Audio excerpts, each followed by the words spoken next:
It was at the beginning of last year, so me and my wife got ourselves a place in LA and kind of moved there for pretty much like we spend most of the year here now rather than back in the UK.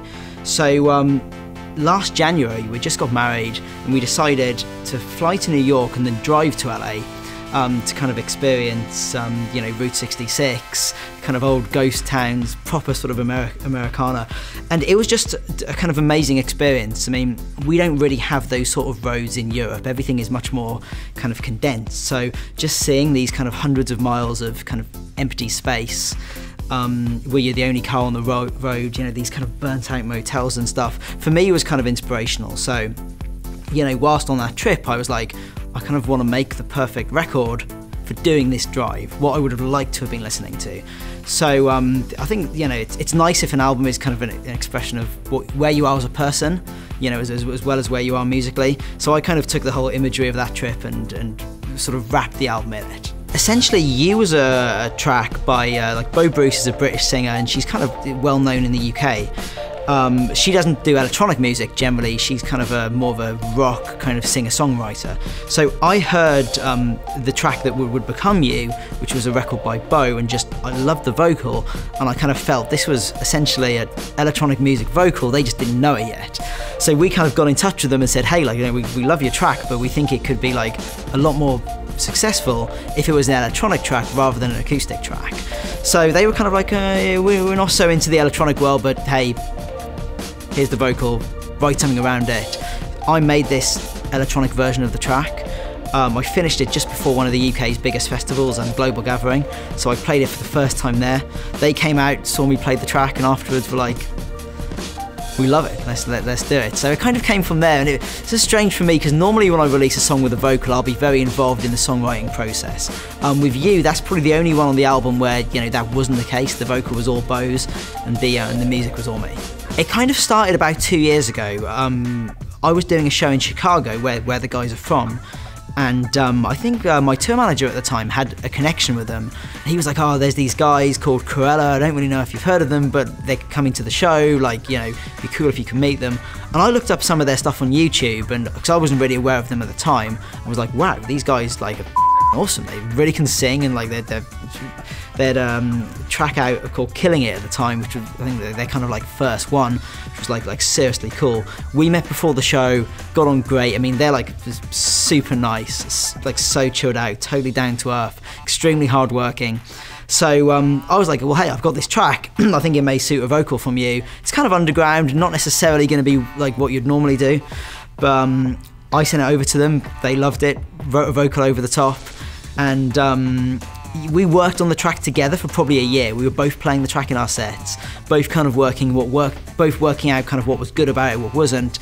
Eventually, they came over to my house one day, and we kind of like finished the production, and yeah, they were great. They were great to work with, and you know, I love the track. Because she is super talented, and we've always kind of known together we could do good things musically, but we actually couldn't work together for years because of that sibling rivalry. Like, when there was something we disagreed on, arguments would kind of get out of control, you know, quite quickly.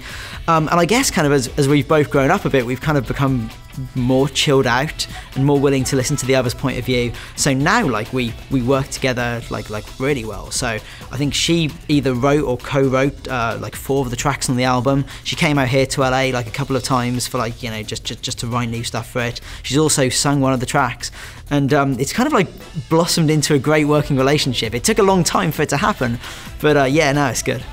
I mean, like, I think my music has always been based around melody. Like, that's the background I come from. I mean, my background has always been songs and melody. Probably because I was originally in bands, so again, when you're in a band, you don't produce your own music. You just write it and somebody else does it for you. So I'll always begin with songs and melody, and then essentially I'll package that music in kind of whatever way is kind of current. So for me, what I wanted to do with this record was I wanted it to kind of be as timeless as possible. So my last artist album, Northern Lights, came out in 2010, and it's kind of cool for me to see that people still listen to it. Now, when you kind of get involved with the trends, I think it's cool for singles, but trends get old fast. You know, whether it's like, I think, dubstep or trap or whatever, it's kind of great at the time, and then 2 years later when the trend has moved on, everybody's into something else, those records get old fast. So I basically think if you're writing songs, rather than sort of pandering to trends, your music is much more timeless and people will be listening to it, you know, 5, 10, 15 years after you've done it. So like musically, it's kind of like melodic house and progressive is kind of like the musical genre I'd put it in, but it's really all about the songs. People outside of the typical EDM world are the ones that interest me the most. Like ones that you kind of wouldn't expect to see on a record. Like in a dream world, you know, I'd love to work with, like, you say, Noel Gallagher from Oasis, or like, you know, the Arctic Monkeys, or people like that, because that's kind of like my background. That's where I come from. You know, on this album, I've just been keen to kind of, as much as possible, pick guys who are not in the dance music world. So we've got a couple of people who are like, you know, from the singer-songwriter world, kind of doing acoustic type music. We've got another guy who we found on YouTube singing cover versions, like he works in a shop, but he's got the most incredible voice. You know, I don't think he's going to be in the shop for too much longer, you know, once the record comes out. Just because for me it's more interesting than kind of, you know, there's a lot of amazing artists out there, like a lot of amazing EDM vocalists, but then when you've seen them on like 15, 20 records before, you've kind of got a lot of baggage to compete with, and people will naturally compare your record to all the other ones they've done. So for me it's much more interesting to try and find new people.